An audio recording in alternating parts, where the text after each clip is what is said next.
सिर्फ 6 महीने पहले साउथ अफ्रीका का यह अनाथालय कुछ ऐसा दिखता था और अब तक 5000 बच्चों की जिंदगियां बचाने के बावजूद ये अनाथालय बंद होने वाला था।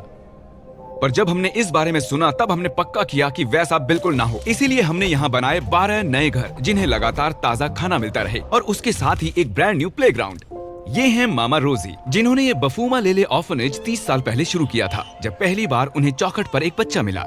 बेशक मामा रोजी एक लाजवाब इंसान है, पर जितनी उन्होंने लड़ाई लड़ी है, जितना उन्होंने इन बच्चों को दिया था, वो इकलौता परिवार, वो इकलौता घर इनसे दूर हो रहा था। तो ये पक्का करने के लिए कि वैसा ना हो, हमने दिन रात मेहनत करके काम किया ताकि ये बच्चे एक सुरक्षित और साफ वातावरण में जी सकें।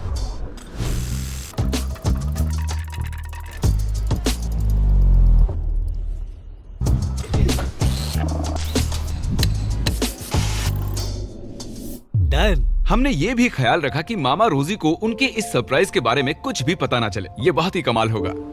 मामा रोजी, आप सच कह रही हैं कि आपने अब तक कुछ नहीं देखा? नहीं, मैंने अब तक कुछ भी नहीं देखा।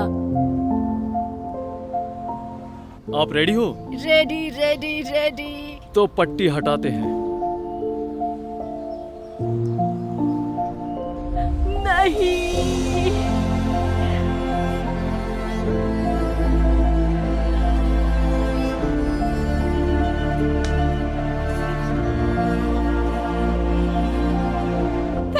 Thank you.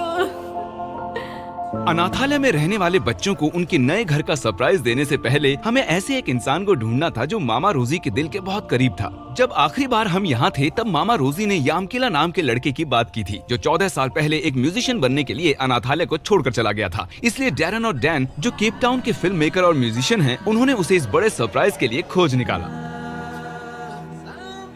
फिर वो यामकिला को उसके पुराने बेडरूम में ले गए, जिसे पूरी तरह से नया बना दिया गया था।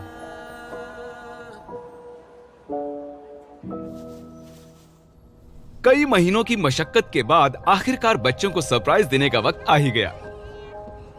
सभी बच्चे अभी बाहर खड़े हैं और अभी हम उन्हें पहली बार उनका नया घर दिखाने जा रहे हैं।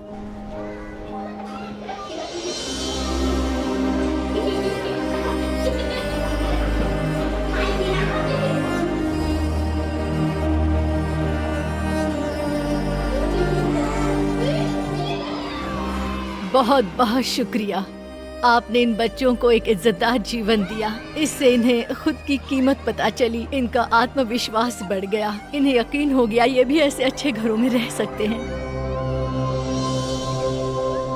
हम सभी जानना चाहते थे कि यामकिला अनाथालय के बाहर कैसे रहता है और साथ ही उसे वो मौका देना चाहते थे जो दुनिया के सभी अनाथ बच्चों को एक प्रेरणा दे सके।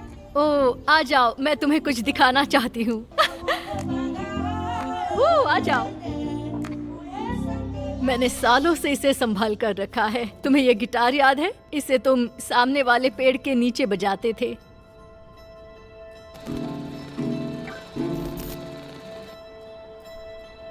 कभी कभी मैं इस जगह के सपने देखता हूँ। मेरी जड़ें यहीं से हैं। गुजर बसर करने के लिए यामकिला को एयरपोर्ट पर एक क्लीनर की जॉब करनी पड़ी, जिससे वो अपने म्यूजिक की प्रैक्टिस नहीं कर पाता और अपने टैलेंट को आगे नहीं ले जा पा रहा है। ये जानकर बहुत दुख होता था कि मैं मेरी मर्जी का काम नहीं कर रहा हूँ, और ये भी कि जो मैं करना चाहता हूँ वो मैं नहीं कर पा रहा हूँ। यामकिला में मैं देखता हूँ कि वो खुद के दिल की बात बताना चाहता है, वो भी अपने म्यूजिक के जरिए, लेकिन वैसा करने के लिए उसके पास कोई भी इंस्ट्रूमेंट नहीं है। इसीलिए हमने यामकिला को एक top range professional acoustic guitar देकर सरप्राइज देने की सोची। पर सबसे खास बात ये है कि हम यामकिला को साउथ अफ्रीका के एक बेस्ट म्यूजिक स्कूल में 1 साल के लिए सभी खर्चों के साथ दाखिला दिला रहे हैं। समझ नहीं आ रहा क्या कहूँ। Thank you so much. अब तक आपने इस वीडियो में जो भी म्यूजिक सुना वो सब हमने यामकिला के साथ मिलकर ही बनाया है।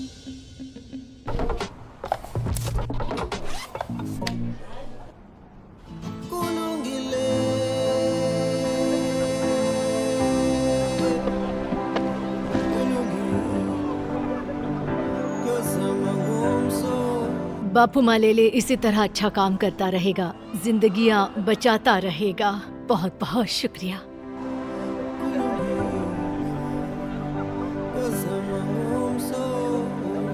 अब वक्त है कि याम केला अपना म्यूजिकल सफर शुरू करे। हम बहुत एक्साइटेड हैं कि वो क्या कर पाएगा और हम पूरे साल आपको बताते रहेंगे कि वो कैसा कर रहा है। और बस इन वीडियोस को ऐसे ही देखते रहिए, जिंदगियां बदल रहे हैं आप। आपका शुक्रिया। सब्सक्राइब।